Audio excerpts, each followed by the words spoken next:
Hello everyone, this is Nevernan, and I have completed the Dark Mode, Hard Mode Monotype Challenge. Now, before we get into the team, I do want to let you know that I have my air filter on right now, so if it's a bit hard to hear me in this video, especially with the music, I apologize in advance. But I'll try to make up for it by speaking as loudly as I can. Anyhow, for today's team, I decided to go for, once again, not having any of the S rank mods on the team. Hold on, let me quickly get the viability rankings up. And yeah, as you can see here, the viability rankings are indeed Masquerada and Tinglu as their S ranks, and then everything else is A ranks. So, at first glance, I thought this would be actually pretty easy, seeing as these S ranks don't seem, at least to me at the time, they didn't seem that important. But as time went on and as I tested, I found out that this was actually a lot harder to do than I thought.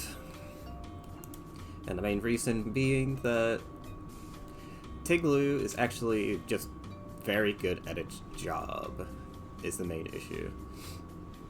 But I didn't want to cheap out and just use Crawdon again, because I already did that for water, so I wanted to at least try to do something a bit more challenging this time around,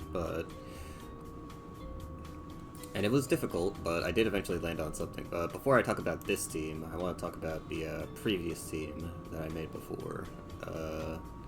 It was not this one. Where is it?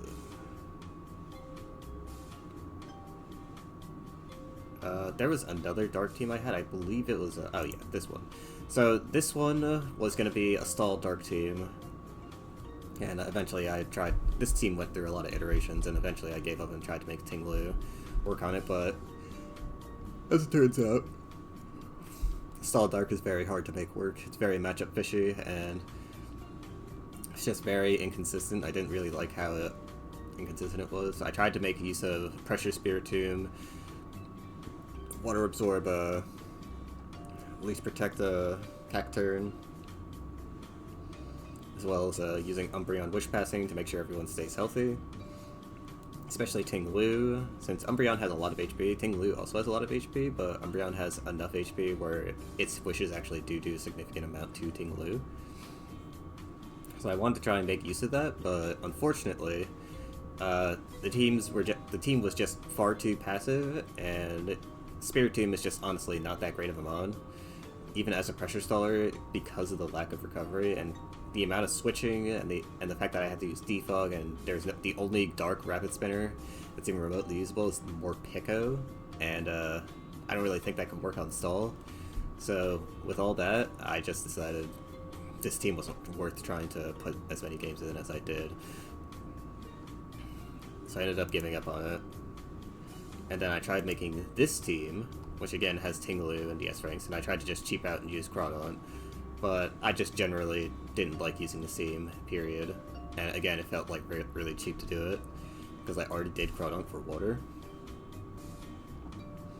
So after all that, I just ended up reverting to a hyper offense dark team with a Buckalolo with Assault Vest as a special switch-in, or as our pivot.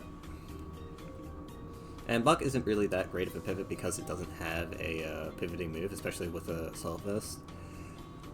But with that being said, it's still very specially bulky. So stuff like Flutter Mane can't come in and just, get a free one-shot kill. They still have to worry about getting knocked off, poison jabbed, all that. And yeah, this team also went through a couple of iterations. For example, Roaring Moon wasn't always on this team. Originally, it was actually Weavile that was on this team, but I just found that Weavile wasn't working as much as I wanted it to. So I ended up replacing it for Roaring Moon, and eventually Roaring Moon did prove to be a lot more useful.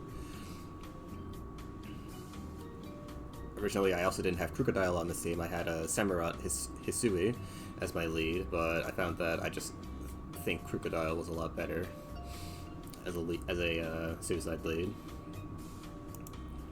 But yeah, let's just start talking about the team itself. So Crocodile Ajo lead. This is like a set from Gen 7 and 8 for Hyper Offense Dark, Hyper Offense Ground. It's a very standard lead, nothing really super special about it. Taunt, Knockoff, Earthquake, Stealth Rock, it still has all these great tools. I use Intimidate instead of Moxie because I'm not planning on sweeping. And Intimidate also allows it to come in on a lot more stuff and a lot more, and is able to cripple a lot more leads that she might end up going against. So it's ideally pretty good. Like stuff like Cinderace and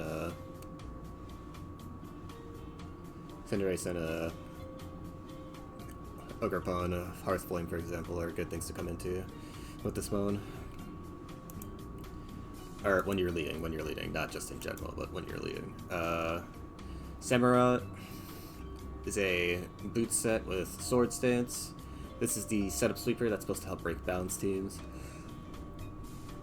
Unfortunately, I don't really like that I didn't have Ceaseless Edge. I feel like I wanted to have Ceaseless Edge, but Sucker Punch is just way, way, way too good on this set, as it allows you to have like pseudo speed control. And it's also just very good against Ghosts in general, especially the faster Ghost types like Fluttermane, in case Buckalolo is too unhealthy to come in. Darkrai, very standard Nasty Plot substitute set. With Dark Pulse and Psychic, I wanted to use Focus Blast on this set originally, but Poison was proving to be too annoying, so I decided to just use Psychic instead. And finding opportunities to use this was just very difficult as well. And I also used Heavy Duty Boots to avoid hazards because I find that that's very useful. I used Choice Specs Greninja, also very good against Poison, also just generally good against a lot of types. It sweeps Grass, it sweeps, or it threatens Grass, and it threatens a lot of other types as well. Just a very dangerous spawn, especially with Protean Boost, so... Buckalolo is probably the most unusual person on this Hyper Offense team, but as I explained before, it's just here to switch into hard special hits, which most of my team can't take, and just, you know, hit back, provide utility with Knockoff, get some life back with Drain Punch, use Ice Punch to hit things on switch like Landorus and Gliscor. Yeah, it's just a very solid Mon. Also has Poison Jab to beat up fairy types that you might encounter, like Hatterene. And the last Mon, Roaring Moon. Choice Scarf, Photosynthesis set, with Iron Head to check fairy types like Fluttermane. I'm saying Fluttermane a lot in this video, but that's because it was one of the main threats to my team and one of the main things I had to try and build around, because that Mon would just be a massive problem for my team every single time. And even against this team, Fluttermane was still like a massive threat, but Buckalolo and Choice Scarf Roaring Moon helped a lot with dealing with that. But yeah, Knockoff, Earthquake, Outrage. I didn't go for a Dragonite set because I just needed regular speed control since I was running Choice Specs Greninja, so... Roaring Moon just did the job. Has a 377 attack stat, so honestly, it's pretty good. And 370 speed tier is always nice as well. I probably could have ran this Adamant because I don't think there's anything... Well, actually, no, there is one. It's Ogerpon. I need to be able to outspeed Ogerpon, but... Honestly, I think I still outspeed Ogerpon even after Trailblaze. Unless it has... Or, sorry, not if it has a Trailblaze, but if it uses Trailblaze, I need to outspeed it. That was what I needed, so that's why I ended up running a Jolly. But, yeah. That is the team. Let me go into the replay now. I only have one. And it was against a pretty unstandard normal team, but still goes to show, like, what this is. And this guy is, like, this guy wasn't nearly in the 1500s, so it's not like this is exactly a poor player. Yeah. Before we go into more of the replay, you might be wondering why my taunt went through his Burning Bulwark. Little known thing about moves like not Baneful Bunker, but Bulwark and King's Shield and similar protectors like Spiky Shield, those moves only protect against attacks. Protect protects against all moves, not just attacks. So stuff like Taunt can go through Burning Bulwark, King's Shield, and stuff like that. I actually need to check if Baneful Bunker also counts as that, but I'm pretty sure it doesn't. I'm pretty sure that one's actually like an actual protect. I could be wrong, but Yeah, that's why the taunt works here. Anyway, he misses Stone Axe, which is unfortunate. But he hits it next time, so it's fine. He probably could have gotten an additional spike, but I don't really think that was that big of a deal. Porygon 2 is offensive with download for some reason. This guy did not use Recover once, by the way. I expected him to use Recover at least once, but he just did not. And yeah, as you can see, Muck takes literally 0 from that Ice Beam and Discharge combo, and he heals back the entirety of that discharge from that Drain Punch. Somehow Muck doesn't get paralyzed the entire time here, which is really good. You can get a Poison Touch proc. Still don't get parried.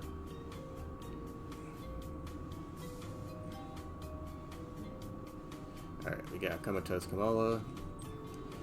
He rapid spins my rocks away. Alright, Drain Punch to get some health back. Drain Punch was doing a lot of work here, admittedly. But that's because it was normal, so... But if it was like a Dark Mirror or something similar, it probably would have been equally as good. We put in Crocodile here because I decided I don't really need rocks anymore.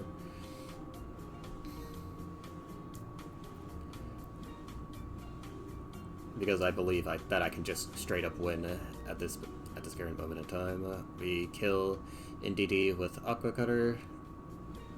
Now, I'm thinking this is Ursaluna, but it's actually not Ursaluna. It's someone else entirely. It's actually it's actually you know who, and I actually did figure that out immediately once it used Hyper Voice. And then Ursaluna comes out. Ursaluna got burned prior, so I should have remembered that, but at the time I did not remember that. He uses Drain Punch. I did not know it learned that move, actually. But, yeah, and now we just use Ice Beam and he dies. Very simple replay, but it shows what my, it does show, like, how good Muck is when it comes to pivoting into special attacks. Because if I didn't have Muck here, this would have been a lot harder to deal with. Especially Porygon. The Porygon would have, like, threatened a lot of my team, and I would have had to risk paras on a lot of my mons, but...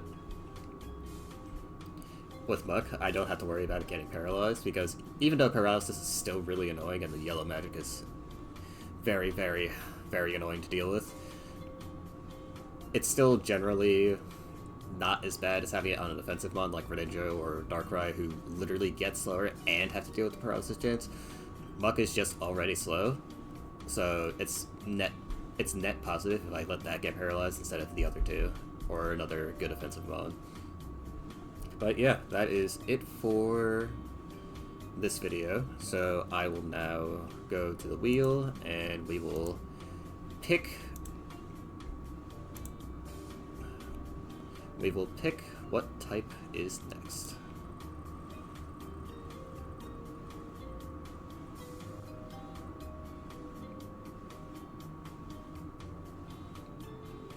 And it's Dragon. Alright. Hopefully this type will be better than the last two.